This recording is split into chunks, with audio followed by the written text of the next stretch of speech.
Good evening. My name is Ryan. Thank you for joining our live interactive telephone town hall. We are hosting tonight's event to give Congresswoman Spanberger the opportunity to hear directly from you and answer your questions about the issues facing Virginia's families, seniors, and economy. As I mentioned, this event is in an interactive forum. Congresswoman Spanberger will be taking as many questions as she possibly can during this event. So if you have a question, you can press *3 on your phone's keypad at any time, and you'll be placed in line to speak with a member of our staff. They'll take down your name and where you're calling from, and the next time you hear your name, you'll be live on the call, and you'll be able to ask your question directly. You can also ask a question by submitting one through the portal below our online streaming player at spanberger.house.gov. Again, that's spanberger.house.gov/live. If you are watching on Facebook Live tonight and wish to ask the Congresswoman a question, we encourage you to visit that online streaming portal so you can submit your question. Additionally, if you'd like to receive updates from the office via email, please press *6 on your phone's keypad at any time, and an operator will collect your email address. We could receive a lot of questions during the event, so if we're not able to address your question tonight, please call our district office at 703-987-2180 during normal business hours. Again, 703-987-2180 during normal business hours. And again, *6 if you'd like to sign up for the Congresswoman's e-newsletter. And again, if you have questions throughout the event, press *3 on your phone's keypad or just type them below the streaming player. Now, please welcome Congresswoman Abigail Spanberger. Good evening, everyone. I'm Abigail Spanberger, and I am proud to represent Virginia's 7th District in the U.S. House of Representatives. I hope you all are having a wonderful start to your August, and I hope everyone has had an opportunity to tune into some of the Olympics as we cheer on all the incredible Virginians who are representing the U.S. in Paris. It's a great time to be a Virginian and to celebrate the achievements of so many athletes who hail from our Commonwealth, from the world's fastest man to UVA's history-making women swimmers. And tonight I look forward to hearing questions directly from you. And I also want to share a few updates about some of my recent work in the House. So over the past few weeks, I have heard from many of you who are concerned about the recent CSX train derailment in Fredericksburg. My team attended a briefing last week to learn more about the derailment and the subsequent damage. And I have been seeking more answers from CSX about the failures that led to this incident. We need to be focused on increasing rail safety in the 7th District and across Virginia, and that's why I am pressing the company for answers on how it's working to rebuild trust in the community and make sure this damage never happens again. It's about understanding what happened and also ensuring that some of the failures that occurred that allowed for this derailment are mitigated and these failures never occur into the future. My office will provide more updates as we have them, and we will continue to work with local and state officials to keep Virginians safe and to get answers. I also want to share a brief update on my work to combat illicit fentanyl. Last week, I helped introduce a bipartisan bill that would boost America's efforts to destroy the chemicals, often coming originally from China and from India, that cartels use to manufacture this very dangerous drug. Our legislation would require the United States to work more closely with law enforcement in Mexico, Colombia, and Peru to destroy these chemicals before they can be used to make fentanyl and before they can cross our borders. Certainly, as I have said time and time again, we need an all-hands-on-deck strategy to crack down on fentanyl, prevent overdoses across our communities, and save lives. This legislation is one more step towards doing that and one additional step forward we can take to fight this problem. Finally, I want to make a quick plug for my office's work in constituent services. If you or a loved one has an issue with a federal agency, the VA, the IRS, Social Security, our office can always do our best to help. And we have helped so many people across the district. So don't wait till it's a crisis. Give us a call, see how we can help, and answer questions that might be useful to you. Please do not hesitate to contact our office by phone 703-987-2180 or online at spanberger.house.gov. We are here to serve you, And please be in touch if we can be of help. So with that, I want to thank you again for joining us this evening, and I look forward to taking your questions. Okay, thank you. We are first going to go to Randy. Randy, you are live, and remember, if anyone else has questions, you can press *3 to get in line, *3 on your phone's keypad, and of course, if you want to ask your question online, go ahead and type it in below the streaming player. Randy, back to you with your question. Oh, ma'am, thank you for taking my question. I'm a worker at Fort Walker, and the GS employees at Fort Walker came under Washington, D.C. locality pay as of 1 January 2024, but the wage grade employees that work at Fort Walker stayed in the Richmond locality pay. We're hearing that it's probably going to have to be legislation to move the wage grade over to the D.C. locality pay, and I was just wondering if you are aware of the problem that we're having here at Fort Walker for the wage grade employees. Thank you. Randy, thank you for this question. And no, I am unaware of this issue. Certainly, I have dealt with issues of locality pay because the 7th District, the way we're configured, we've got some federal employees in different buckets. But I was unaware that I'm a note taker, January 1st, GS employees are Washington, wage grade are Richmond. I have been unaware of this disparity. I look forward to looking into it and helping to get answers. So Randy, I want to make sure that my team has your contact information, and presumably you're not the only person who has this question. So we'll follow up with you, we'll dig into it, and we'll try to push out answers once we get them. And if there is a legislative effort that needs to be taken on, then certainly we'll follow up and look into that. But thank you for this question. I'm sorry I don't have an answer, but thank you so much for bringing this problem to light. I look forward to getting to the bottom of it. All right. Remember, *3 gets you in line to ask a question. And of course, submit your questions below the streaming player if you're watching the broadcast. And speaking of which, we are going to go to a question from, well, it says concerned citizen. So I'll read it on behalf of them. It says, what are you doing to enshrine abortion reproductive rights into law? Well, thank you to the concerned citizen for this question. And certainly it is a question that I think is important to people across the 7th District, as I have routinely heard. The question of the decisions that a woman and her doctor have to face or have to make is one that I do not think that any legislator like myself has any business in dictating to women.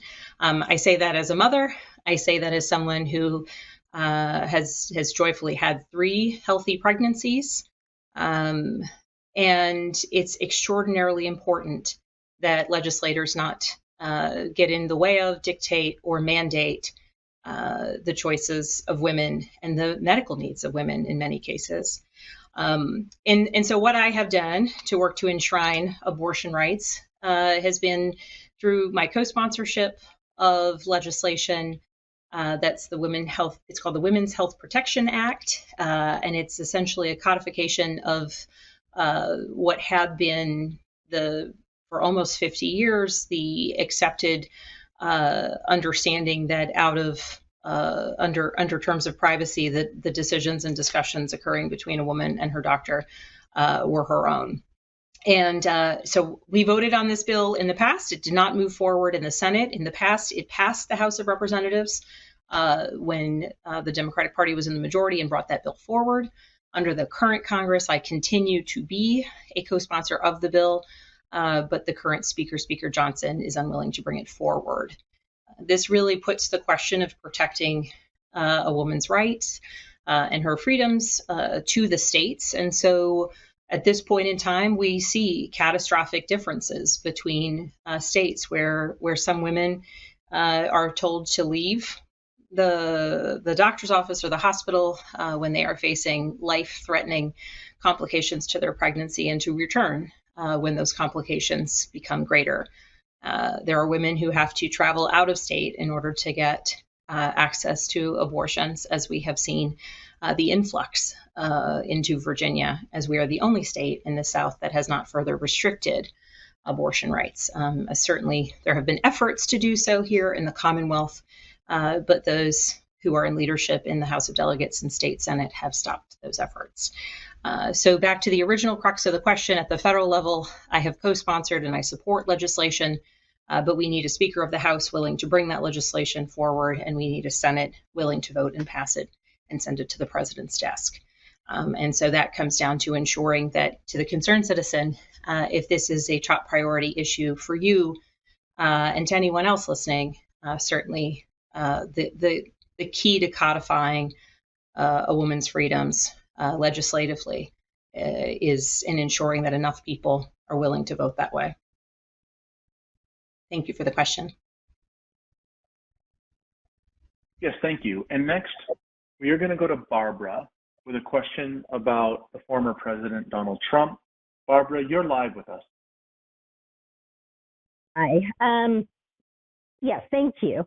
I was concerned about, obviously, the state of our Secret Service, meaning, how how the organization is functioning since there was a failed since leadership of the Secret Service failed, since former President Donald Trump was almost assassinated, and one person died and three others were seriously injured. So could you shed a little light on what happened? Because I have not heard from any news that anything has been conclusive, and that it also doesn't seem like it's being investigated. If it is, it's not being investigated thoroughly, which is really very odd to me and concerning as a citizen of the United States. Yeah. So Barbara, let me thank you for this question and then answer it on a couple different fronts. And in your question, I'm grateful that, not only when talking about the assassination attempt against former President Trump, that you mentioned that there was a man, a father, a firefighter who was killed in that shooting, and there were also others who were injured, and people who will be emotionally traumatized for the rest of their lives because of what they witnessed and the fear that they felt. And so there's a couple things. So it's extraordinarily serious. I think it's important and correct that the head of the Secret Service stepped down. That is an important issue of accountability, because I can unequivocally and very confidently say that there were clear failures in the preparation for that day, and even for the coordination that occurred that day. So it's important that the director of the Secret Service step down. That is, I think, an important measure of accountability. Now, to get to your concerns about the investigations and ongoing efforts, there's a couple different efforts that are continuing. Certainly, the FBI is doing its criminal investigation. And that's a criminal investigation to understand what happened, to understand the motivations of the shooter, to understand how it was possible that it occurred on this, this attack, this shooting, this assassination attempt was able to occur. And then there is an additional effort. And in the House of Representatives, we voted with an overwhelming bipartisan majority. I believe everyone voted for it, with no one voting against it, to create a bipartisan commission. And this commission is set up to conduct special oversight of what happened in the lead up to that day, the choices that were made, and that will be a bipartisan separate committee in Congress, Democrats and Republicans. And the members of that committee have already been appointed. Speaker Johnson has put forth Republican members to serve on that committee. Leader Hakeem Jeffries has put forth Democratic members. They have agreed and support each other's choices. And this commission will do a long-term investigation that will end before the end of the 118th Congress, which is at the end of the year, and put out a full congressional oversight document and assessment of what happened, what failures occur, what signs might have been missed, all of the questions that you and I have. And this is important because it is separate and different from the regular oversight that occurs within the House of Representatives and the Senate. Surely you might have seen that the now former director of the Secret Service has come before Congress. She was questioned on Capitol Hill, and that was an important thing, important step forward. But this commission is taking a long-term look at kind of getting at really what happened. And we've seen past commissions. Of course, there was the 9/11 Commission, there was the January 6th Committee. The same general principle of a group of legislators and a team's full separate committee staff, commission staff, focused on writing a comprehensive report as to what happened. And that's in addition to and separate from what the investigation that the FBI is still conducting, much of which as I understand it, will be made public for people to understand this circumstance. So we will be hearing more in the months to come. And in fact, I think it's important, Barbara, the fact that it is not front and center of the news means that this is a long and steady attention to what was a clear failure. And that commission will look at not just the failures of that day, but overall challenges that the Secret Service might be facing in coordination and staffing, kind of all of it, to try and understand what went wrong, not just in that day and that week, but potentially within the months and years preceding it as well. So thank you for this question, and thank you for addressing what is an extraordinarily important issue. Thank you, Congresswoman. Okay, before we bring Courtney from Prince William live, we just want to remind everyone to press *3 if they have any questions and they'd like to get in line to ask them, and then *6 if they'd like to sign up for the Congresswoman's e-newsletter to stay updated. And of course, if you're watching the broadcast, you can just chat in your name and question below the broadcast, and that way we can see it and then address it. So without further ado remember *3 gets you in line to ask a question. Courtney, you're live. Hi, everybody. Hi, Abigail Spanberger and your team. I have been going through hell for the last 4 or 5 years, dealing with someone in my life that is mentally ill, that is psychotic. And I've been working with the Community Services Board in Prince William County, which they basically help with like case management, getting food stamps, SNAP benefits, and stuff like that. But I've been attacked. I've already been physically and mentally abused from a violent, narcissistic ex-boyfriend. And then my loved one has had to deal with the system. And what I want to say is Community Services Board is a good resource for the community when it comes to just basic needs. But when it comes to psychiatric issues with someone who's struggling mentally, this particular person in my life, they had got bullied, they had been beat, they had been used and abused, and then they took LSD that made them have a chemical imbalance. At the end of the day, that might not happen to everyone, but when you're a good person, a kind person, a soft-hearted person, that can just ruin your whole life. My point is that Community Services Board is cool and everything when it comes to resources, but when it comes to dealing with someone who is struggling mentally, they need a therapist. But I feel like there are resources that are needed in the county to bring mentorship, to bring just some kind of resource to help people that isolate. Because this person that attacked me physically, they love me, but they are not in their right mind. And I believe that a lot of politicians aren't either. It's like, when you believe that you should be in charge of my body, when you believe that a evil, vindictive liar should be making decisions, there's something wrong with your mind. My particular loved one, there's something wrong with their mind from people like that.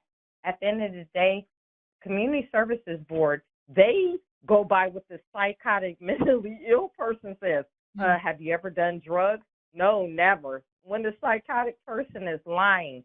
So I want to Yeah. promote, and then I have a friend who's dealing with geriatric issues with their mother who has passed away a few days ago, and all they care about in these facilities is the bill. We need more compassionate care because you just don't throw people away because they are struggling through adversity. You don't throw people away because they are chemically imbalanced. When you love someone, you don't do that. But other people on the street see them as a problem, see them as, oh, they might as well die. What is their reason here? But there's loved ones that care about them. So I want to get your opinion on what we can do about compassionate care when it comes to mental health, because community services board, they're not helping. To be honest, what I experience is they just want to close a case. But helping requires the community to care and invest. Mentorship services. Isolation is the worst thing anybody can have, can give when it comes to mental illness or pain or suffering. So I just want to be an advocate and promote better services for people that are dealing with adversity, because there's a lot of bullies in this world, and bullies are one of the reasons why people have mental health issues, including me. But I'm a winner, I'm a fighter, and I am a strong person. So I'm Yeah. different. Well, Courtney, I want to just begin by thanking you for sharing a really difficult circumstance that you're facing in the abuse and the challenges that you have faced. And so to begin there, I want to make sure that my team has your contact information.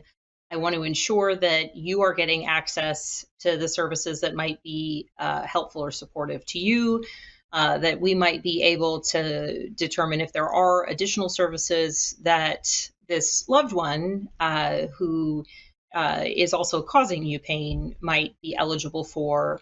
And for anyone who's listening, this situation might not be specific to you. It might not be 100% what you might be experiencing in your family circumstances, but we've dealt with cases similar to what Courtney's outlining when, someone needed additional services. They were a veteran through the VA, or other federal related agencies. Certainly, we can help connect you with state and local agencies as well. So we'll want to make sure that we follow up with you directly about your specific case. But as you're doing your advocacy, you touched on a couple things in your question that I thought were really important, even highlighting abuse early on in this individual's life, some of the trauma that the individual might have experienced early. And the issue of mental health, particularly among kids and teenagers, is something that, frankly, more and more is being observed, but also more and more is being understood, is being respected, and people recognize the need to take action. In Virginia, there's an entity called JLARC that does Virginia-specific research, and JLARC had a report that said 2 out of 3 students in Virginia high schools feel nervous, feel anxious, some level of anxiety. And we know that when it comes to mental health professionals, many of our school districts are, having difficulty filling teachers' roles and school nurses and certainly counselor roles, which causes, challenges for those who are in the schools, who have a much larger caseload, and trying to do some of those early interventions when a younger person might first start facing some level of suffering. And so that's why, related to your question, though not specific to it, I've been leading bipartisan legislation to connect more parents and teachers and administrators with access to telehealth mental health and behavioral health services, so that you don't have to have someone right there in your school or right there in your community, both from a staffing perspective and availability perspective, that someone might have access. I've also worked on legislation to create greater pathways for loan forgiveness for those who work as mental health and behavioral health professionals, because there is an extraordinary need. And frankly, we just do not have enough people entering the workforce with the expertise in behavioral health that we need. And then you touched briefly on some of the social services issues, but loneliness and isolation.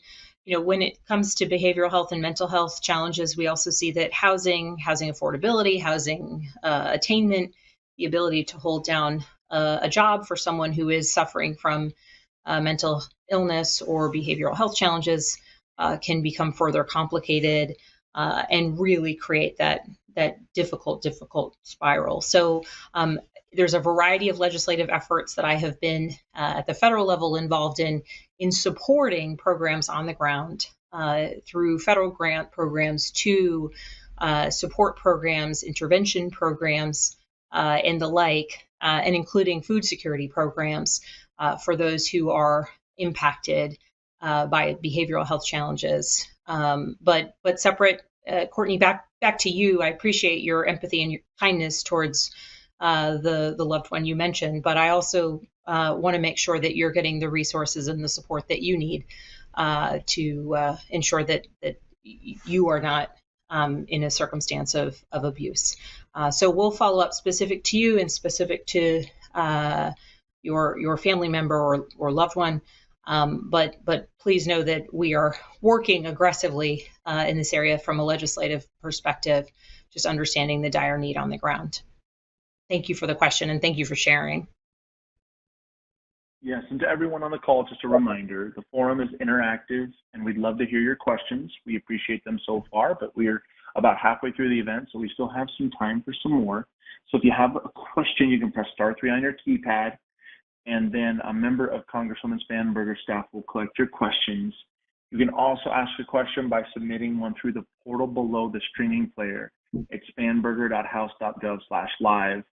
So if you're watching on Facebook Live and wish to ask a question to Congresswoman Spanberger, we encourage you to visit that online streaming portal at spanberger.house.gov/live so that you can actually submit your question. And then, of course, if you're listening, *3 gets you in line to ask your question.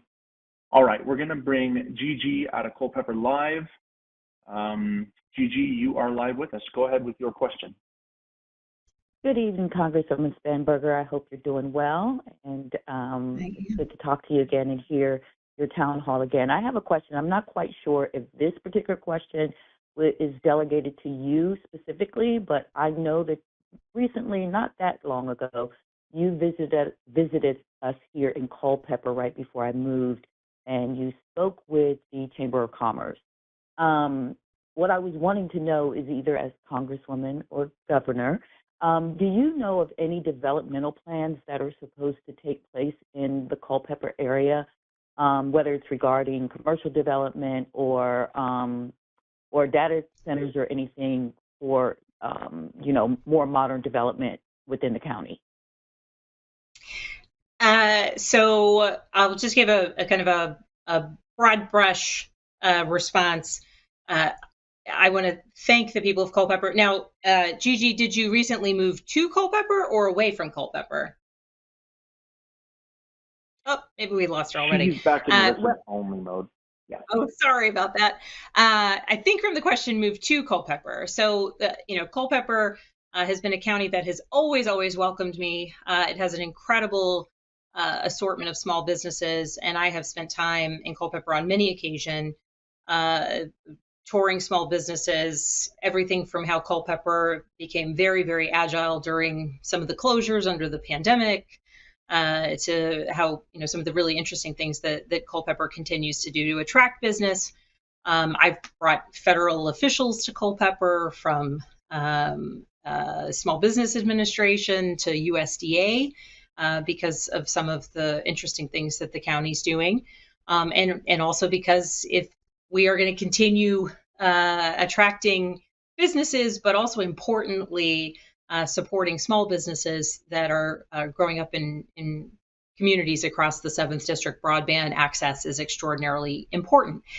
So to answer your specific question about what new developments might be coming to Culpeper, I regularly get updates when there might be ribbon cuttings or groundbreakings, but I am not aware of any specific new projects that, other than what has been recently highlighted over the past number of months in in the star exponent or otherwise. So happy to make sure you're connected to the county specific information sources. And I'd recommend that you get in touch with some of the economic development offices in Culpeper, because they really do provide great resources if you're just looking to learn a little bit more about the community that I think you've just moved to, as opposed to yeah. So Gigi, thank you for the question, and I look forward to hopefully seeing you sometime when I'm next back in Culpeper. All right. Next, we're going to go to an online question. So remember, if you're on the phone, you can press *3. And if you're online watching the broadcast, just enter your name and your question. And this is where that one is coming from. A question from Catherine. It says, what are you doing about the Supreme Court issues with Code of Conduct, Congresswoman? Thank you for the question about code of conduct, about ethics. And I say this as someone who has worked aggressively on issues of ethics and ethics reforms within the halls of Congress. And I am very bullish on my position that anyone in a position of leadership or trust, particularly in an area of public trust, has a responsibility to not just be ethical, but to affirm that. And make clear to those that they serve that that is indeed the case. Unfortunately, the reality is that the Supreme Court does not abide by the kind of typical and expected and required ethics standards of other federal judges. And in one particular place where I've been working aggressively has been to ban members of Congress from buying or selling individual stocks. Again, on the ethics reform side, on the House of Representatives and on the Senate side, we take votes that move markets. We have information that is non-public.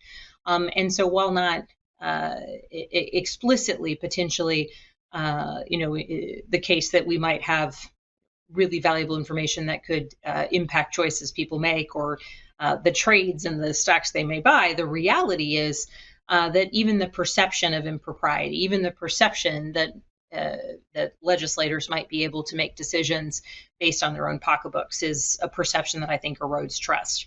And so I am co-leading an effort that would also require that justices on the Supreme Court be banned from trading stocks for the same principle. They make rulings on a variety of issues that certainly impact our day-to-day lives and in many cases also impact commercial markets. So this is one area of ethics reforms that I have been working with as a co-lead, but across the board, when we are facing a situation where American people don't always feel that we can trust those who are making decisions, whether they be legislators in the judicial branch or certainly in the White House, that those ethics reforms are extraordinarily important. And I have a number of colleagues who are working on other suites of reforms specific to the Supreme Court.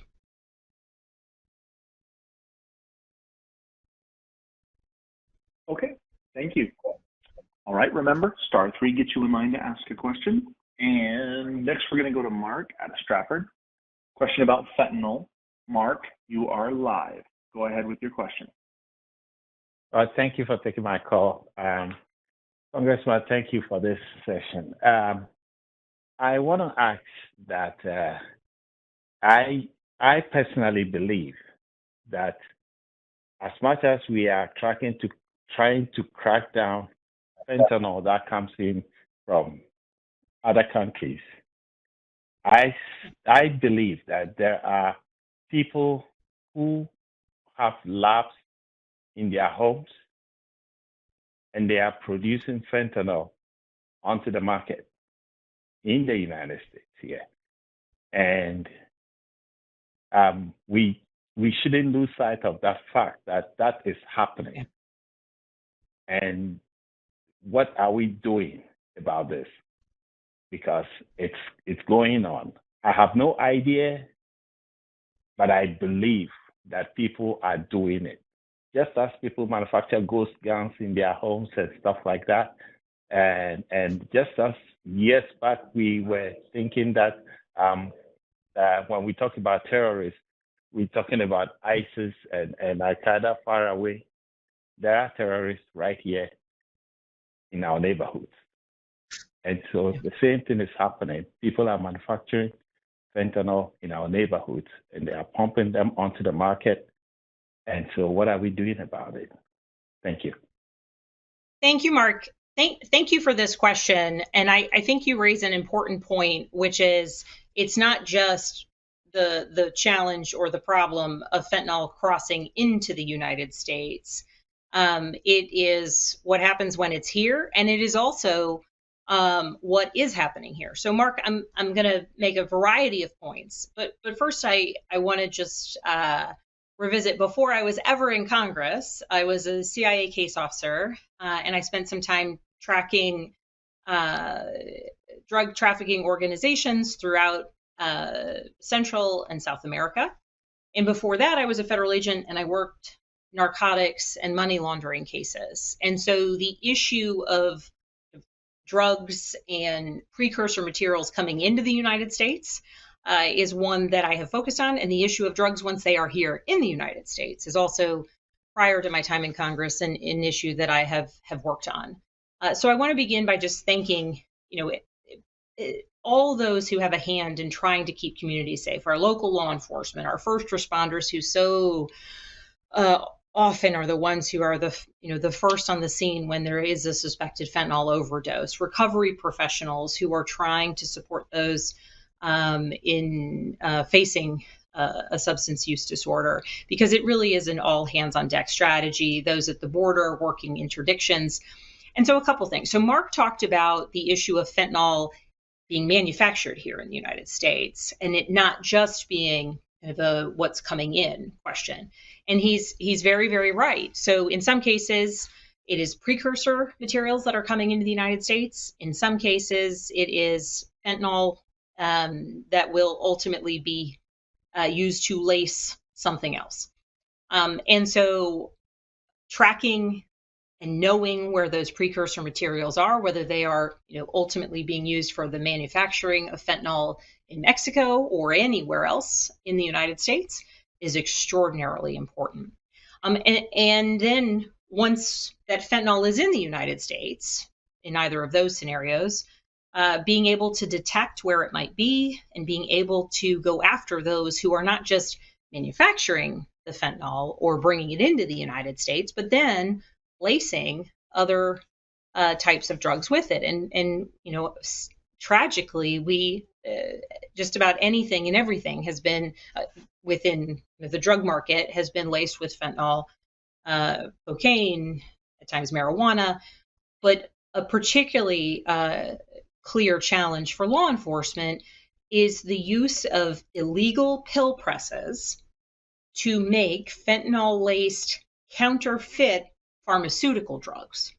So someone might think that they are purchasing, insert the name of a type of pharmaceutical drug that, they are buying on the black market. They know they are buying outside of their own prescription, but they think, because it is X type of pharmaceutical drug, that's what it looks like, they think it's safe, when indeed it is counterfeit and it is laced with fentanyl.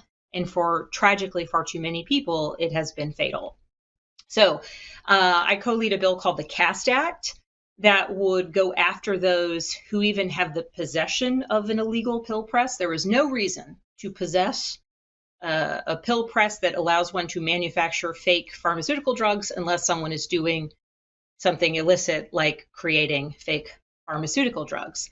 And in fact, I just led an op-ed on Fox News with a colleague, a Republican, Representative Kustoff, if anyone wants to read more about the CAST Act. And we talk about how fentanyl and the ability of those who are pushing fentanyl into our communities to hide it in these illicitly produced, illegal, but also seemingly real counterfeit pharmaceuticals is really dangerous. And we have seen many overdoses in people of all ages because at the end of the day, they know they weren't prescribed that pill, but it still appears like a pharmaceutical and not what they know to be an illicit drug. So the CAST Act is one thing.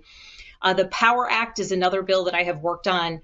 And I think, Mark, you're from Stafford, but I worked a lot on this bill with the police department just north of you in Prince William, where among some of the challenges that we're facing is when it appears there's an overdose, it's likely there's fentanyl involved, for law enforcement to be able to detect immediately that fentanyl was involved in that overdose, which is important, not just to kind of understanding what happened in this one person's overdose experience, but also to be able to know, this type of, illicit, counterfeit, posing as a pharmaceutical drug is laced with fentanyl, or cocaine in this community is laced with fentanyl. Getting an understanding of the threat that exists out faster means not waiting on a lab for the toxicology report for weeks and weeks and weeks. So the POWER Act would give law enforcement, local law enforcement, the ability to grant dollars, in fact, to facilitate the purchase of tools that exist, really advanced technologies to do on-the-spot fentanyl detection in a substance. And then there's the challenge of dealing with folks who are in the process of dealing with a substance use disorder and in need of recovery services, and also prevention and education and treatment of those kind of in the throes of a substance use disorder, so that they can start on that path towards recovery before ever having their life taken through a fentanyl overdose. And that's a bill that I worked with in concert with law enforcement across our district, really important recovery organizations called the Summer Barrel Prevention, Treatment, and Recovery Act, named after a woman who died when she ingested fentanyl-laced cocaine. And so this legislation is, I'm very proud of it. It's a comprehensive piece of legislation or comprehensive law that supports communities kind of from the very front end until the very prevention to the treatment to the recovery, to contend with the use of illicit drugs that may be laced with fentanyl in our communities. And then I'm going to stop myself because I've already gone on a long time about this, but there's a lot more to be said about kind of stopping the fentanyl precursors that are necessary to make it in the first place, and then also the finished fentanyl coming across the southern border. And I've had a couple border security related bills that impact fentanyl movement into the U.S. signed into law, and continue to work actively in this space because of that background. So, Mark, thank you for your question and reminding us that tragically but realistically the threat exists kind of across the board here at home, and is kind of only strengthened by the threat that comes from additional fentanyl coming in from overseas. Thank you. Thank you for the question. Okay, next we're going to go to Carolyn. Carolyn has a question about Social Security. So Carolyn, you should be live. Yes. Thank you for taking my call, Ms. Spanberger. And Thank you. My question is in regard to WEP and GPO and the Social Security.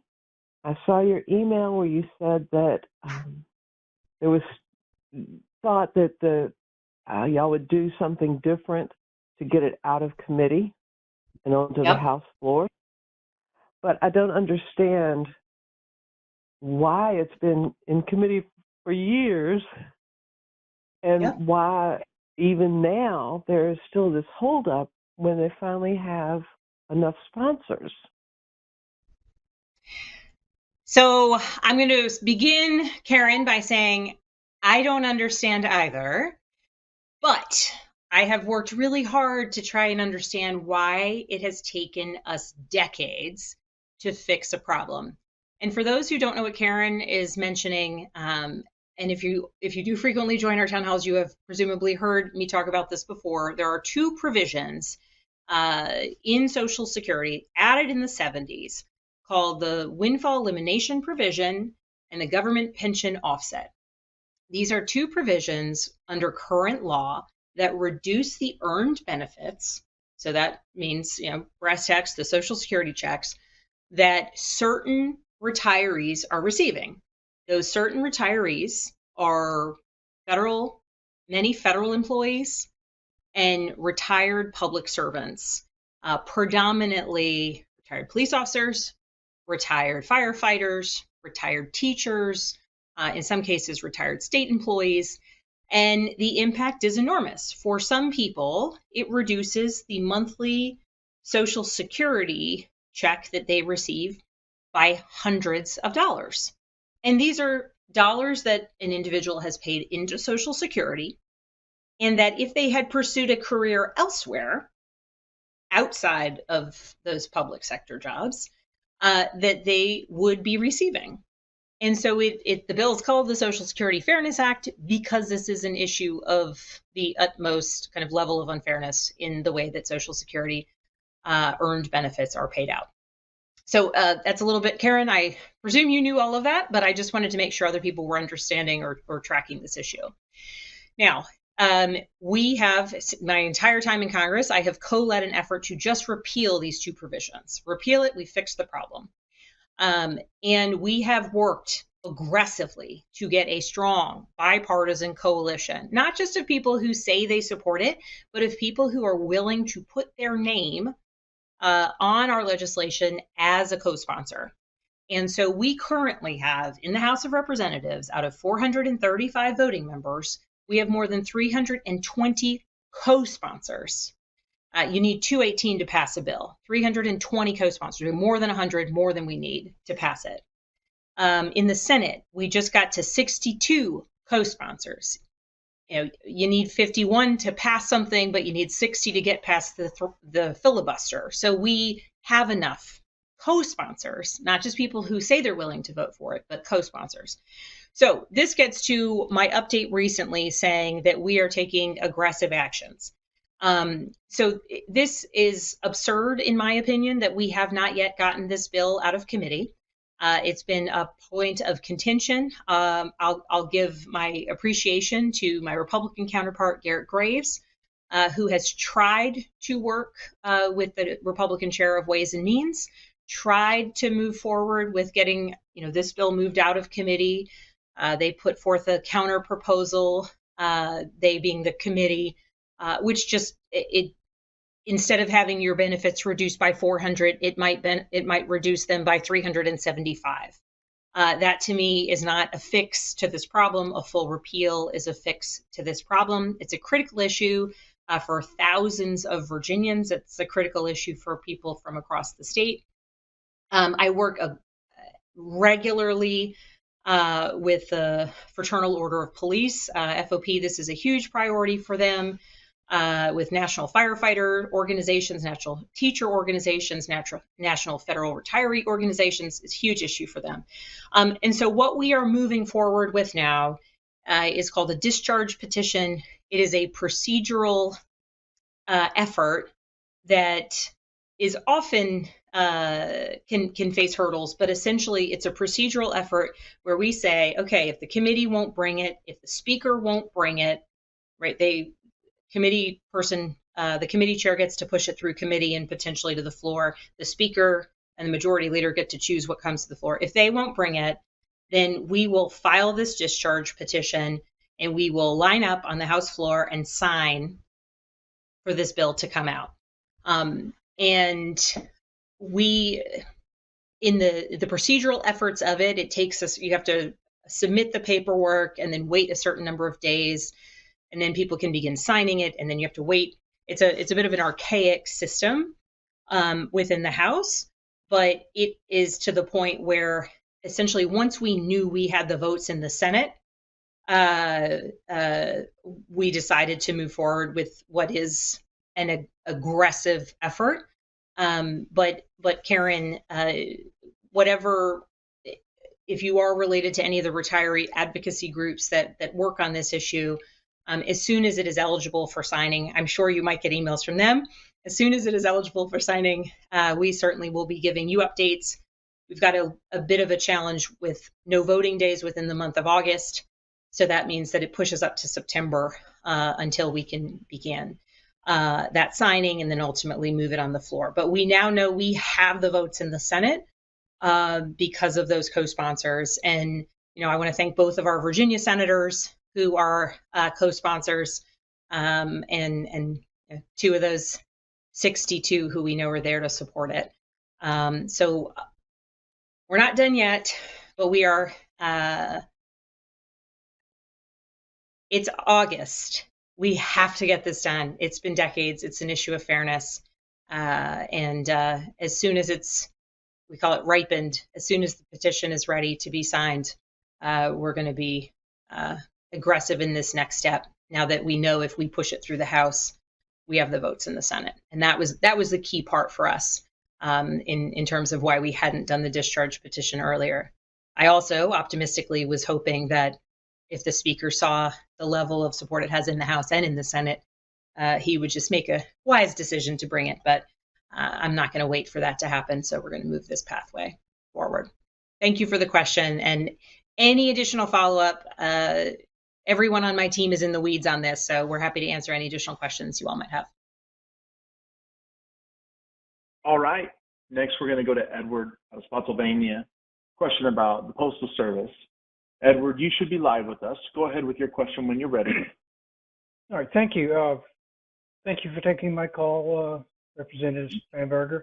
And before I start, I just want to wish you the best of luck with your campaign for governor.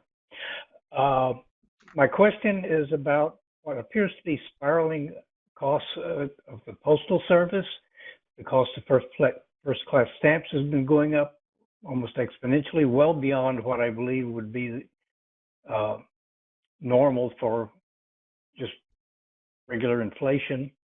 And things like the cost of a post office box have more than tripled in the last 18 months. I was wondering if there was any oversight activity that would be addressing this, or if any consideration had even been given to what I think should have been done to begin with, is reinstituting the Department of the Post Office and getting rid of the Postal Service. I've always thought that it was a mistake to get rid of the Post Office Department. I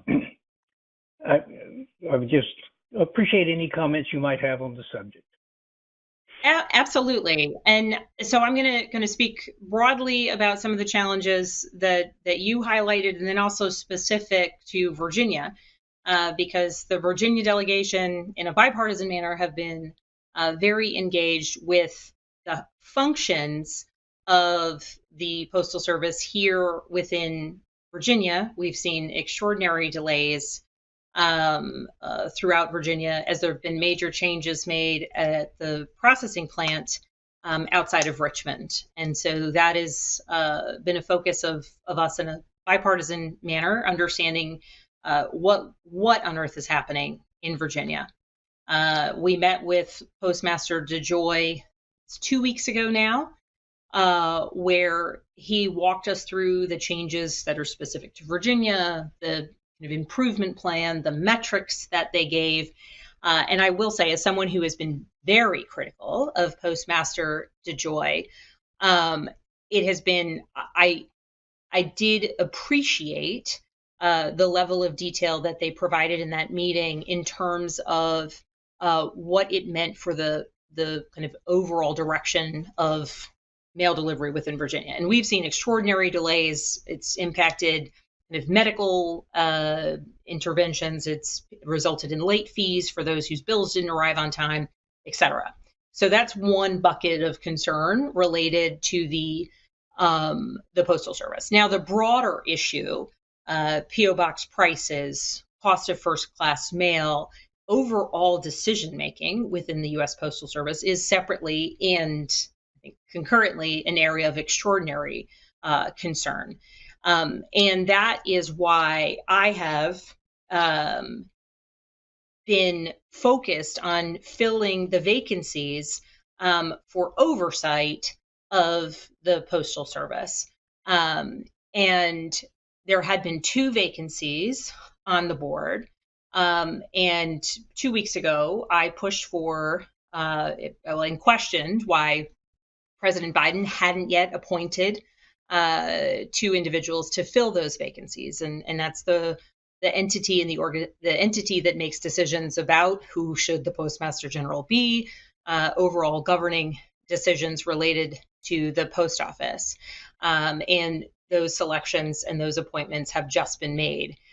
So I will continue to kind of direct my attention to the choices that they are making. But one legislative effort that I'm also been working on relates to the price increases that some of our periodical mail, so newspaper costs essentially, have faced. We, like all other forms of mail, we have seen increases in those postage rates.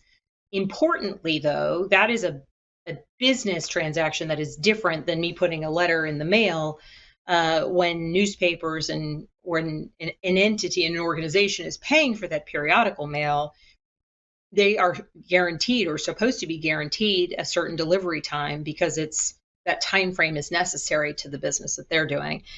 So we're working on legislation specific to that, prohibiting, from a legislative perspective, any rate increases in that area of mail, because it's a place where kind of legislatively we can draw attention to overall mail processing and timing issues. So I just jumped into a variety of different issues, but specifically, I will be tracking how those new appointments will be impacting, ideally positively, the function of the Postal Service into the future. Thank you for the question. Thank you, Congresswoman, and thanks to everyone on the call. We obviously would maybe like to give you a minute, Congresswoman, just for some closing remarks before we wrap up the event. Absolutely. Well, thank you so much to everybody who's joined today. I appreciate the opportunity to give you some updates on some of the work that I have been focused on, answer some of the questions that you all have. I look forward to seeing some of you out and about around the district. And if you are not signed up for our newsletter, please remember that once a week we send out newsletter updates, and you can sign up at spanberger.house.gov. We endeavor to keep you updated both on the support that our office can provide, but also on the work that I'm doing on Capitol Hill and across the district. And I invite you to sign up. We hope the information is useful in answering some of the questions about keeping you informed of what I am doing and up to on your behalf.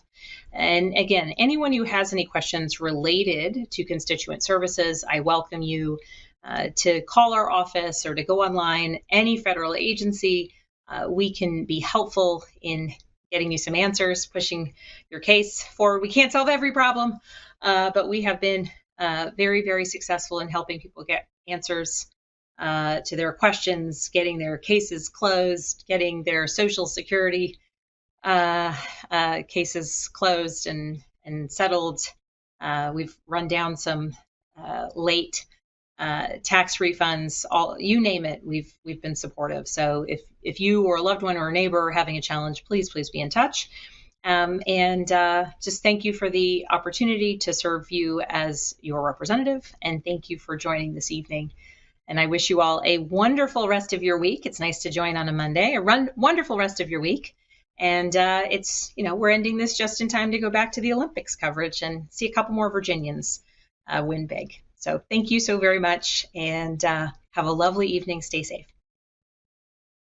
Thank you, Congresswoman. And thank you to everyone on the event for taking the time to join us. It's been a Virginia-focused telephone town hall with Congresswoman Spanberger.